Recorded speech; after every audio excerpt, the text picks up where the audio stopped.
How's it going, guys? Andrew here with Justified EDC, and I apologize for the lack of uploads recently. I've been dealing with some health issues. So if you guys have been following me at all for a while, I'm dealing with some carpal tunnel. Actually ending up having to get some surgery done soon, but it's been kind of rough to make videos and to do testing with my hands being all cramped up and sore and all that good stuff. So I appreciate you guys sticking with me, but I have a new knives and gear video for you, but I'm actually going to start off with a little bit of an update. So if you watched my last video, I opened up and did a first impressions of this Steelman like EDC bit driver.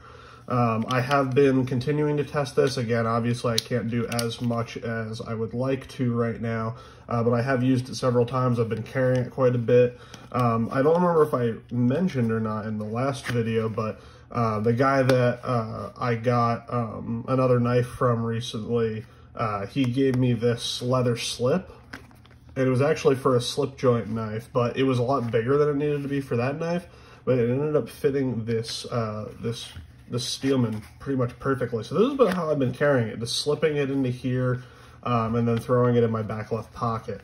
Now, this isn't the most, not cost effective, but maybe not the best way to carry something like this, just toss in the pocket. And the leather does increase the size, but what I like about carrying stuff in leather is that it breaks up all the sharp corners and hard edges.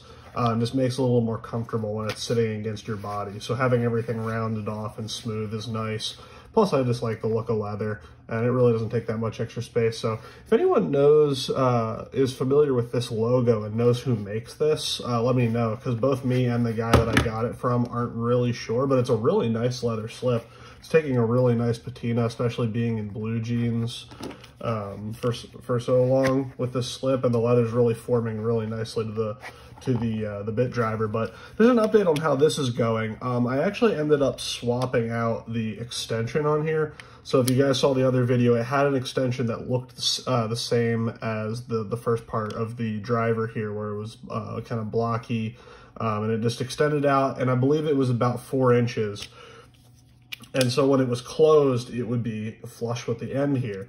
What I ended up doing for a couple different reasons is switching it out for this Milwaukee extension right here. That's only about, I think it's like 2.5. Let me just line it up here real quick. I think it's like a 2.5. Yeah, it's a 2.5 inch extension. So what that allows me to do is, not only does it have better retention for the bits because it has like a little C-hook in there, as well as being magnetic, but it retains the bit a little bit well, and being shorter, it allows me to have this folded with an extra bit in here already. So you can kind of put your most used bit in here so you don't have to come out and get a bit every time. And it just allows you to carry a 9th bit. If I was to have the other extension in there, it would stick out past the end there. So that's what I had. Also, the circular nature of this makes it a little easier to fit down in places if you're using, because again, what you're using this extension for would be to get down or up into something that you couldn't with just something like this or like a multi-tool driver. And the blockiness and the square shape of the original extension kind of got in the way of that sometimes. The retention, the magnetic retention on this still isn't fantastic. But it's better than the original. I don't really have a lot of issues with it just coming out. And the way I've been carrying it in here, I haven't had the extension or the bits or anything fall out.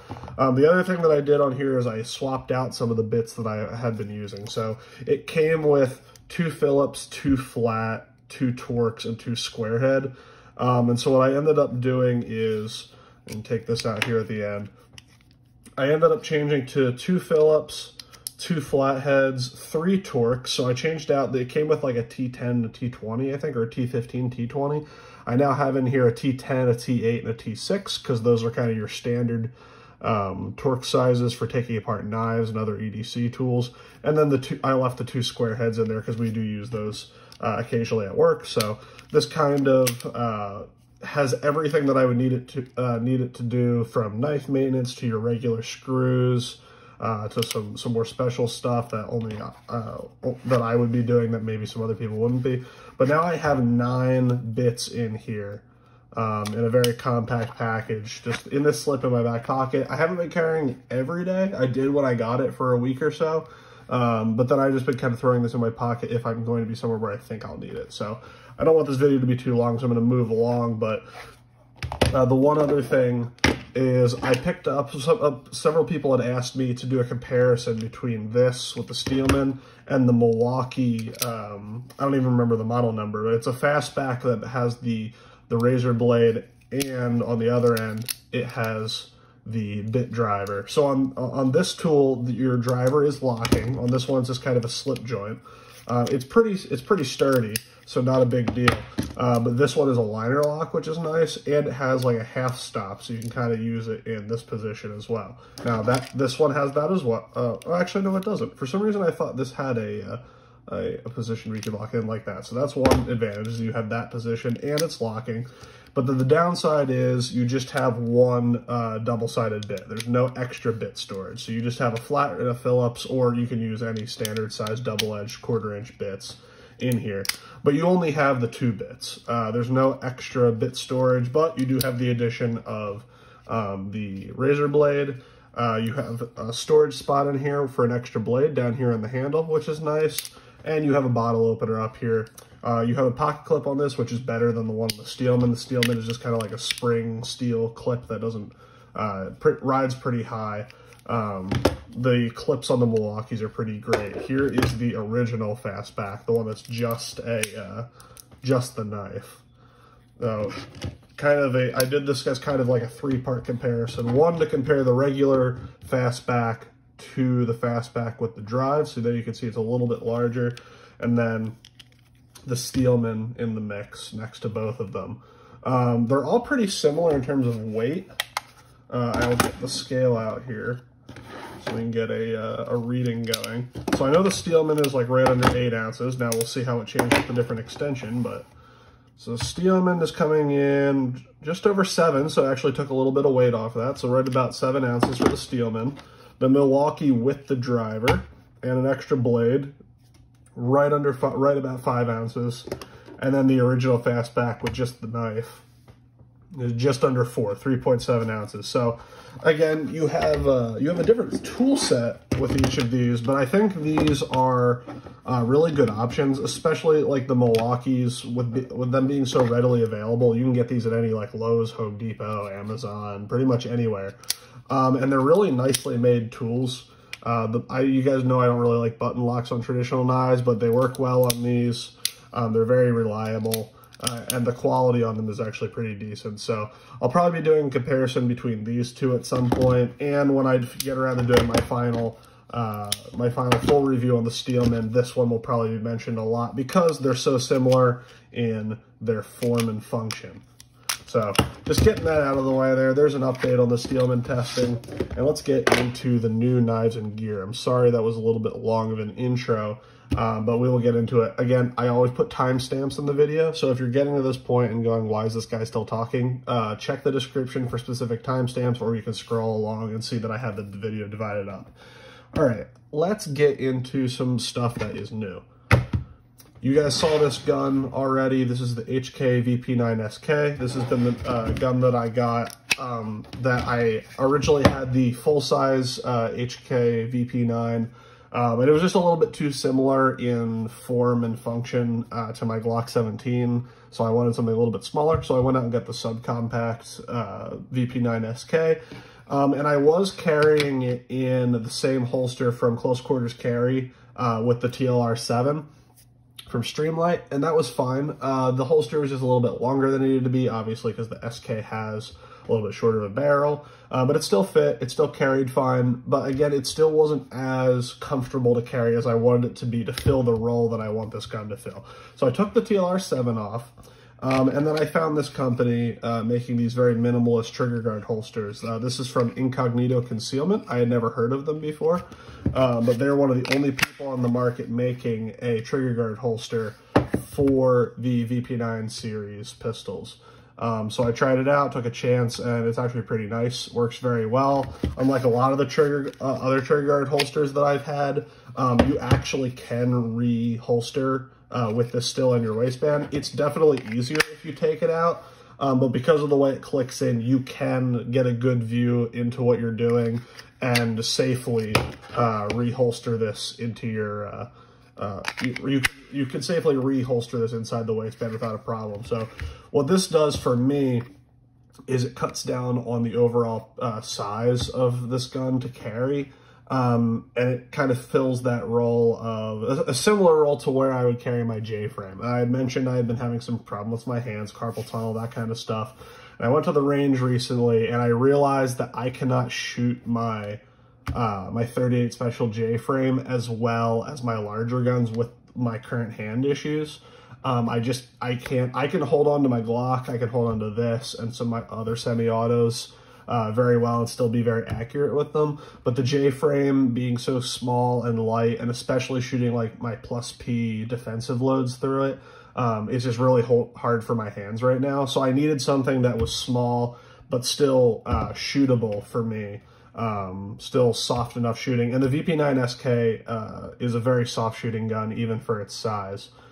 So I wanted a smaller, more minimalistic holster that would encourage me to carry this over the J-frame for the time being. And that's done pretty well. So moving on from that, again, not a lot to talk about, just a simple fold over pocket, not pocket holster, but trigger guard holster, discrete carry concepts clip. I wish it had a wing. It doesn't. It still conceals pretty decent though. All right. So let me bring out these then. Let me get this out of the slip. Again, shout out to Epoch Leather. I have found myself falling into the Ultem game. I know I kind of make fun of people for following like materials trends and stuff like that. And most of the time when a new material becomes popular in the EDC community, it's kind of a fad and it comes and goes. But one of the fads I've actually kind of liked seeing recently is the trend of Ultem. Not for any particular functional reason. It does have a lot of great industrial properties for those kinds of products, but I just think it looks awesome. It reminds me of beer or like amber almost. It looks really cool, especially when the light hits a certain way. So I've gotten a couple different Ultem things. I want to get like a knife or a pen or something at some point, but I didn't want to spend a whole lot of money, but wanted to check the material out. So this company here, and I don't know how to pronounce it. I'm assuming you pronounce that Workman. And they just had the vowels taken out of it, but this is just a little key clip made out of Ultem. That's how I've been carrying my keys since I got it.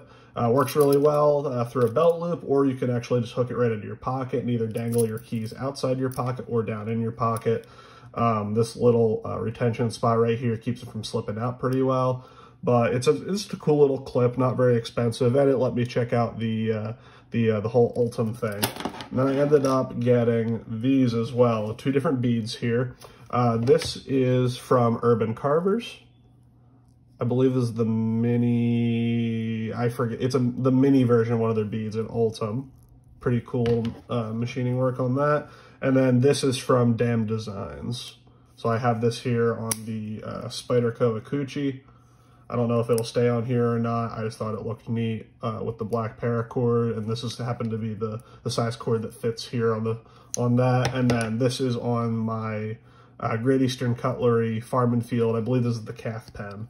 Duh, it's right on the blade. But this is kind of going into the next thing then. So Ultem, very cool. Not a lot to talk about. I just think it looks neat. So we're going to move on from that and then talk about this, which is new to me. So this is the GEC Farm and Field Calf Pen, like I said.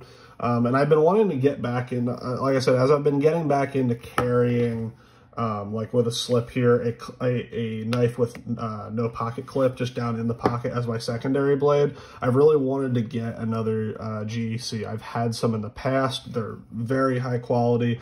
Unfortunately, they drop them so rarely that they become kind of a staple for people scalping prices on eBay. So even their Farm and Field series, which is kind of their more budget end, which usually just has these micarta scales, simple carbon steel, and there's a couple patterns like the Sod Buster.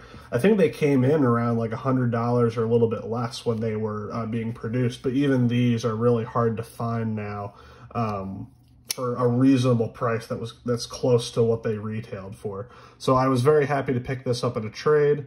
Again, you got that really nice green linen micarta. You have two different blades here. You have a Wharncliffe blade and this kind of spay blade with this little, I don't even know what that should be called here on the end, little clipped, it's not a clip point, but basically what this is, from my understanding, is, let me get these other blade closed here.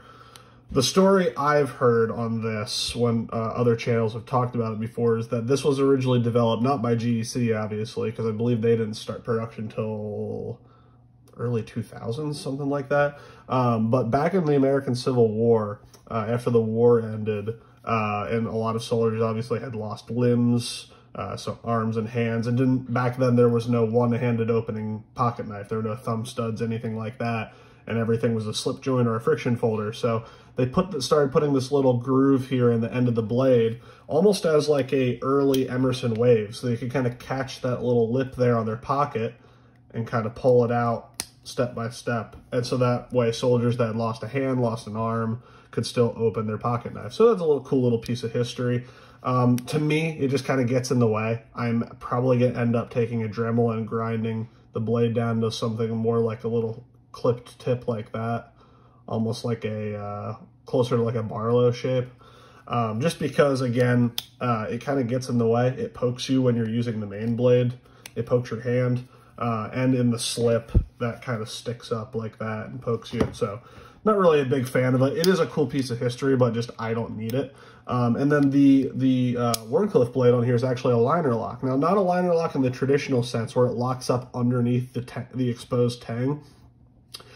This is actually just a slip joint like anything other, so it has that slip joint back spring, has a half stop, and then when it locks open, the liner actually moves in front of the tang of the blade and keeps it from closing. So you get a hair of lock rock, but again, as opposed to this being a slip joint, it's very secure, and it's easy to deactivate because you have this little spot sticking up here. You just take that, close it like a normal slip joint. So it's really neat. And then you also have this little protrusion up here. You can use like a flathead or a pry bar or something like that. I probably will never use it, but very cool to check out one of these. I'd love to get one of their Farm and Field sod busters, which is basically the same materials, the carbon steel, the micarta, but just in the sod buster pattern. So there is that.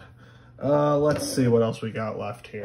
One other little thing that I found just recently. This is a new page, new company, I guess, or maker, called Retention Ring. And if you're familiar with the old days of Raven Concealment, Raven Concealment used to make a pocket clip that fit a lot of like the old Surefires, and then it fit mod lights and stuff like that. But it was basically a pocket clip, and then it had a rubber O-ring on there that acted as a retention ring. So if you had your hand in here with your flashlight, if you had to drop it or open your hand, you're not going to lose your light.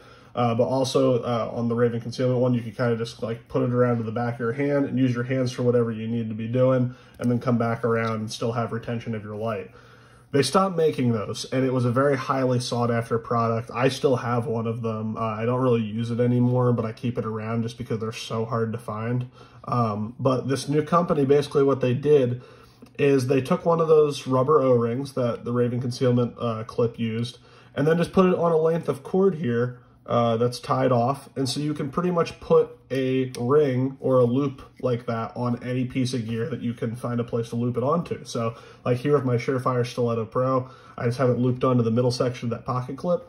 And so I tuck this down in my pocket, and I tuck this down in the pocket next to it so I can just reach my finger in and grab my light out. And now I have an extra step of retention on my light, so I can drop it and not worry about dropping my light. I can put it around the back of my hand, do whatever I need to do, come back to my light. This will also be great for if you're transitioning from a handheld light to your pistol. With a pistol light, you can kind of take it out of here, use this to clear your garment, and then go in with your pistol. Demonstrate that here with the HK. So you could go around here, clear your garment, and come out, and now you can still use your pistol, obviously, but with just having that light dangling here. So obviously not the best demonstration, but a cool little product. Now again, it is literally just a piece of cord, a rubber O-ring, and a piece of heat shrink tube. So in terms of, is this product worth it? I don't know. You have to decide that for yourself. They sell for $9 a piece. There's lots of colors and options, length of cord, size of ring. However, these are all materials you could get at your local hardware store and make these for probably cents on the dollar. So I wanted to check one out just to see how they were doing it, and they seem to be doing well for themselves so far. So obviously, if you want to support them, go ahead and check these out. But this is definitely a product you can also just make for yourself, and that's probably what I'll end up doing instead of paying $9 a piece for an O-ring, a piece of cord, and a piece of heat shrink tubing. But it is a cool idea. I'm glad someone thought of it, and I'm not obviously condoning people stealing ideas, but it is that simple, and you could obviously just go and make this yourself. Don't go around selling the exact same thing that they are, but if you want to make one for yourself, you could easily do that, no problem. Last two things here on the table then are two new knives. I'll put them both out here and talk about them one at a time. This is the Sokoke, I believe. It is a rail conico design made by Civivi Knives. And I had been talking on Instagram a lot recently, and I might have mentioned it before on YouTube, of kind of the why behind OEMing designs from makers in the US out to China. And I said, and kind of my conclusion was really that the only place I really liked that idea was in the budget realm, because what it does is it allows you to get into a maker who otherwise you would have to either be paying for like his mid-techs or customs. That would be very expensive, several hundred to thousands of dollars for a custom or a mid-tech kind of knife, or if they did US OEM work, it would just be way more expensive. And so it's nice to see makers doing stuff like this where it gets their designs out there in a lot more people's hands. And I really like Ray Laconico's designs. I'd love to get one of his customs one day. And so this was a good way for when I saw, this is actually a brand new design for this year. I had pre-ordered this and it just dropped and shipped from Knife Center. But I wanted to check one of these out and kind of get a feel for his designs before I went and tried to seek out like trading or getting one of his more high-end models. But so far I'm very impressed with this. Civivi always does a good job with their fit and finish and their materials, but this one is probably one of my favorites. I've seen a lot of other knife reviewers talk about how this is probably one of the best Civivis to be released yet, and I'd have to agree with them. I've handled quite a few, and this is one of my favorites. This design is right up my alley. So what you have here is you have some, I can't tell if this is linen or canvas micarta. I want to say it's probably a linen micarta, but a really nice pattern on the linen micarta. You have a 14C28N blade that is bead blasted. Now, I don't normally like bead blasting just because it's prone to corrosion, but on a 14C28N blade, you're not going to have to worry about that. It has pretty good corrosion resistance. And I like that they blasted all the hardware to match. I think that looks really nice with the micarta. And I like that they didn't make the C on this black. My least favorite thing about Civivis is that they have their logo in the pivot like that. I think it just makes it look a little cheap. So on this, you don't even really barely know this. If kind of from a distance where you don't see that pivot, this looks like it could be a much higher end knife. And it feels like a high end knife too. Riding on bearings, action is decently smooth. Again, I've broken this one in pretty well. The detent is light, but it works every time. I can't really get it to misfire, and my guess is they did this because of the top flipper here, or the front flipper, whatever you want to call it. So far, really my only complaint is I wish there was finer jimping on the front flipper tab, just because every once in a while you can get your finger to kind of slip off of it. But it does work very well. The detent is dialed in nicely. See if I can get that middle finger flick. You can. But I think overall, this is a killer design. It is stupid thin behind the edge. You have almost a full flat ground blade there other than that top little section. But look at that blade. That's just nice and clean. Almost a spear point, but technically a drop point.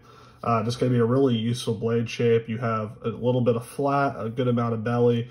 It's going to be a great EDC knife. It's going to slice super well. I've cut some cardboard with it already. It came stupid sharp from the factory. And like I said, that blade is so thin behind the edge. Let me see if I can grab my calipers out here and get you a get you a measurement here. I got a 0 here. There we go. Try to do this off screen. This looks like it's coming in. Trying to get it as much as I can. It looks like it's coming at like 14, 15 thousandths behind the edge. Again, these aren't the nicest calipers in the world. I can't find my nice ones, but even like that 14, 15 thou behind the edge is pretty nice. But man, this is like a really cool knife. Pocket clip is inset, which is nice, and the screws are countersunk, so no snagging going in and out of the pocket. Just overall a really, really cool knife. So I will be testing, and I'll probably do a full review of this at some point. So if you want to see that, let me know down in the comment section. Last but certainly not least, this is the Emerson EX100. Now, I don't know if I've shown a whole lot of Emerson stuff on the channel so far. It's kind of because I haven't been as into them recently, but I'm a big fan of Emerson knives. If you guys have followed me for any length of time on Instagram, I really, really do like Emerson knives. I am a fan of the methodology behind them, their construction. I know they're not for everyone. They're pretty rough and tumble. They can be a little rough around the edges sometimes, but I really enjoy Emerson knives. They are tools, they work, and they are designed to be beat on. I have beat up quite a few Emersons in my time, and this design really spoke to me. This is kind of one of my, I think this is shaping up to be one of my favorite Emerson designs ever. So this is the EX100. From what I read about it on the website, this is kind of Ernest's idea of his perfect like EDC knife that he's been wanting to do for a long time and finally put into production. If you're familiar with Emerson's lineup, that handle might be looking familiar to you, and it is because it is very similar to a CQC7 handle.